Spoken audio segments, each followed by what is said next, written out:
केंद्रीय गृह मंत्री अमित शाह ने आज जम्मू कश्मीर के राजौरी में घोषणा की कि गुजर्रों और बकरवाला के अलावा पहाड़ी समुदाय को जल्द ही अनुसूचित जनजाति यानी एसटी के रूप में शिक्षा और नौकरियों में आरक्षण मिलेगा।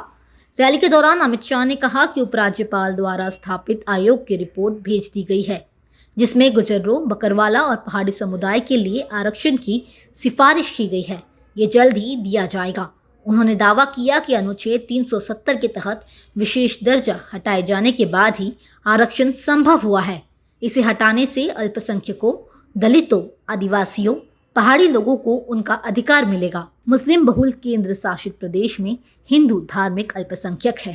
उत्तराखंड में हिमस्खलन में 10 पर्वतारोहियों की मौत की खबर है, जबकि 11 अन्य की तलाश जारी है।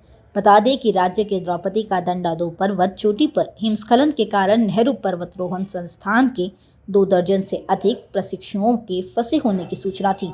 उत्तराखंड के मुख्यमंत्री पुष्कर सिंह धामी ने ट्वीट कर बताया कि हिमस्खलन में फंसे लोगों के बचाने के लिए जिला प्रशासन, एनडीआरएफ, एसडीआरएफ, सेना और आईटीबीपी के जवानों द्वारा तेजी से राहत और बचाव कार्य चलाया जा रहा है।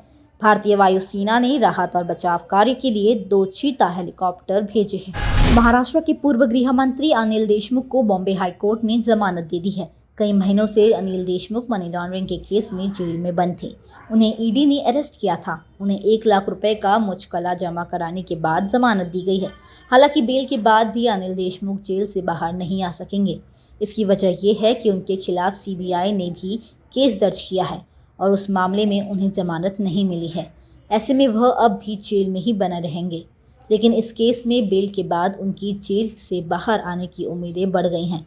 अनिल देशमुख पर उगाही केस में ईडी ने एक्शन लिया था। रिलायंस जियो कल से ट्रू 5G की बीटा सर्विस 4 शहरों में शुरू करेगी। ये बीटा सर्विस दिल्ली, मुंबई, कोलकाता और वाराणसी से शुरू हो रही है। कंपनी का कहना है कि ये सर्विस सही दुनिया की मोस्ट एडवांस 5G सर्विस होगी, इसलिए इस सर्विस का नाम ट्रू 5G रखा गया है। जियो की तरफ से यूजर्स को बिना सिम बदले 5G सर्विस फ्री दी जाएगी और उन्हें फास्ट इंटरनेट सर्विस मिलेगी। बांग्लादेश में मंगलवार को नेशनल पावर ग्रिड के फेल होने के कारण पूरे देश में ब्लैकआउट हो गया।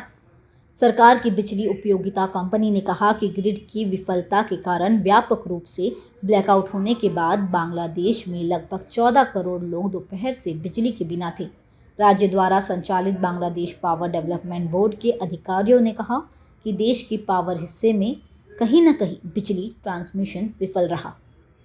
बिजली विभाग के प्रवक्ता शमीम हसन ने कहा कि राजधानी ढाका और अन्य बड़े शहरों में सभी बिजली संयंत्र ठप हो गए और बिजली काट दी गई। उन्होंने कहा कि इंजीनियर यह पता लगाने की कोशिश कर रहे हैं कि खराबी कहां और क्यों हुई और सिस्टम को बहाल कराने में घंटों लग सकते हैं। अब खबरें पाइए सबसे पहले हमारे मोबाइल न्यूज एप्लीकेशन पर। एंड्रॉइड या iOS प्लेटफॉर्म पर जाइए, HW न्यूज नेटवर्क को सर्च कीजिए, डाउनलोड कीजिए और अपनी सुविधानुसार भाषा का चयन कीजिए। खबरों की भीड़ में अपने काम की खबर पाते रहिए।